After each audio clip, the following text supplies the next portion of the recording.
Okay, just wanted to show these real quick before they hit the grinder here to get the handles all ground out.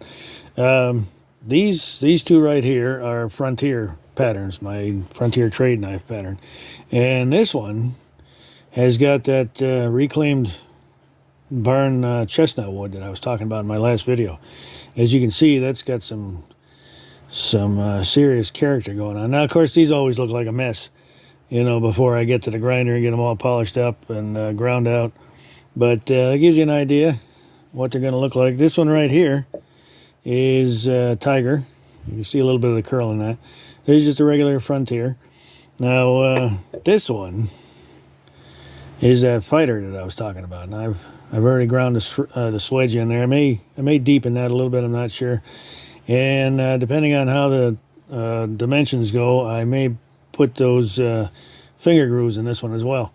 And of course, this one's Tiger also, with a lanyard hole. This little part right here, that'll be rounded over, and yeah, it'll be, all of them will look a lot better in a minute here. So give me a couple of minutes, and I'll show you folks what these look like when they're off the grinder.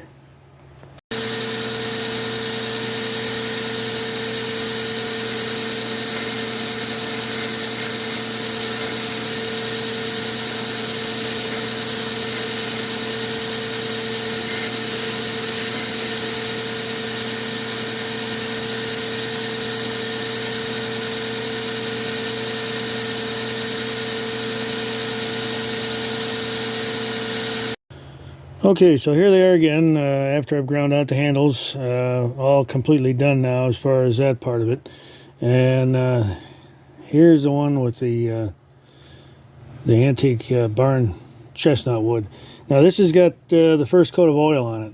There's no stain on this one, just the color of the wood. Now it'll darken quite a bit as I continue to put finish on, but there's a good look at what that's gonna wind up looking like. Of course, these blades all have to be finished, acid etched and polished out like I normally do. Here's the regular Frontier, and of course the Tiger Maple. I've got stain going on that here shortly, and the Fighter with the finger grooves. I was able to put those in. Seems to fit pretty good. Everything worked out all right. And that's got Tiger on it also. We've got to get some stain on that tonight. So that's it right there. This one, and let's see, this one's spoken for right here. That's the only one. These two will be available on my site here at some point, hopefully by the end of this week. Anyway, okay, thanks again, everyone. And we'll have another video of these completed and finished here shortly. Thanks for watching. Okay, this is the table and a close-up of the leg. This table that I made about 12 years ago, and this shows the grain of that wood that I'm using. It's reclaimed chestnut, extremely old. The barn was hundreds of years old when it came down, and the wood itself was a purlin beam in the barn itself. So as you can see, there's an awful lot of character in that wood, and I still have some of it left, so I'll be making more knives with that handle wood on it as time goes by. But we'll see how this one turns out, and hopefully be a big hit here.